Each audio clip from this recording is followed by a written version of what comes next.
इदारा माहौलियात पंजाब ने लाहौर में ग्रीन लॉकडाउन लगा दिया। डीजी माहौलियात पंजाब इमरान हामिद शेख के मुताबिक बढ़ती हुई स्मॉग और फ़ज़ाई आलूदगी को कम रखने के लिए पंजाब हुकूमत ने ये इकदाम उठाया है। डेविस रोड, एजेंडन रोड, रियर्डन रोड और कश्मीर रोड हॉटस्पॉट एरिया में शामिल हैं। शिमला पहाड़ी से गुलशन सिनेमा और एबट रोड भी हॉटस्पॉट एरियाज का हिस्सा करार। इस हवाले से मजीद तफसीलात जान लेते हैं। लाहौर से हमें ज्वाइन कर रहे हैं नुमाइंदा 92 न्यूज़ ज़ीशान चिश्ती।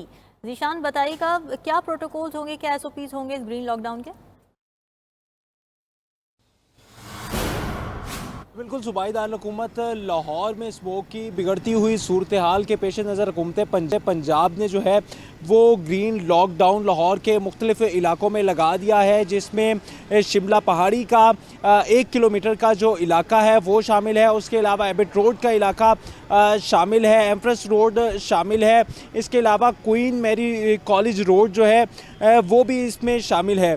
1 किलोमीटर का शिमला पहाड़ी का ये जो इलाका है, इसमें किसी भी किस्म का जो तरक्याती काम है उस पर मुकम्मल तौर पर पाबंदी लगा दी गई है। चूँकि तरक्याती काम पर मुकम्मल तौर पर पाबंदी लग गई है, जिसकी वजह से यहाँ पर जो हैवी ट्रैफिक है, बड़े जो रात को ट्राले या ट्रक्स आते हैं तरक्याती कामों का जो है वो तमीराती कामों का जो है वो सामान लेकर, तो उन पर भी मुकम्मल तरह की पाबंदी लग गई है। इसके अलावा जो है यहाँ पर फूड पॉइंट्स जो है वो 8 बजे बैन कर दिए जाएंगे। 8 बजे के बाद किसी किस्म का कोई भी जो ओपन फूड पॉइंट्स हैं वो मुकम्मल तौर पर बंद हो गए। बारबेक्यू पॉइंट्स बंद होंगे और ऐसे फूड पॉइंट्स जो लकड़ी की आग इस्तेमाल करते हैं जिससे धुआं पैदा होता है उन पर भी मुकम्मल तौर पर पाबंदी लगा दी गई है। इसके साथ साथ चिंची रिक्शा, जिसको मोटरसाइकिल रिक्शा भी कहा जाता है, उस पर भी मुकम्मल पाबंदी लगा दी गई है। चूँकि ये जो इलाका है शाहराह कायदे आज़म के साथ का इलाका पिछले 3 साल से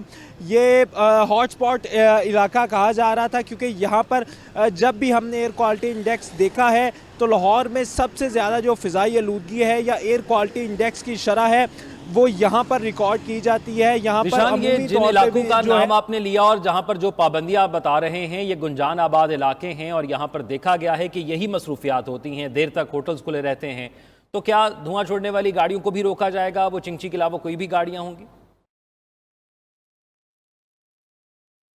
जी बिल्कुल, इसी तरह अब तक का जो नोटिफिकेशन है लाहौर ट्रैफिक पुलिस की जानिब से भी आ गया है कि यहाँ पर नादरा का एक बहुत बड़ा ऑफिस है, उसके सामने पार्किंग होती है शिमला पहाड़ी के साथ, तो उसको भी हटाया गया है, उसको भी कहीं और शिफ्ट किया जाएगा उस पार्किंग को भी। और उसके अलावा जो यहाँ पर बड़ी बिल्डिंग्स हैं उनके जनरेटर भी अमूमी तौर पर इस्तेमाल होते हैं। इसी इलाके में जो है वो काफ़ी बिल्डिंग्स हैं जिसमें पंजाब असम्बली भी आ जाती है और मुख्तलिफ तरह के होटल्स भी आ जाते हैं, निजी होटल्स भी हैं, तो वहाँ पर जनरेटर्स भी बड़े इस्तेमाल किए जाते हैं। तो उनका भी चेक एंड बैलेंस अब रखा जाएगा और उन पर भी देखा जाएगा कि उनके धुएं से कितना ज़्यादा इफ़ेक्ट किया जा रहा है। तो इस तरह की जो जितनी भी सरगर्मियाँ उनको देखी। स्मॉग से ऑलरेडी लाहौर के अंदर लोग बीमार होना शुरू हो गए हैं और इसको कम करने के लिए अब इकदाम उठाए जा रहे हैं। इसके लिए ग्रीन लॉकडाउन लगाया जा रहा है। शुक्रिया आपका ज़ीशान, आप तफसीलात से आगाह करें।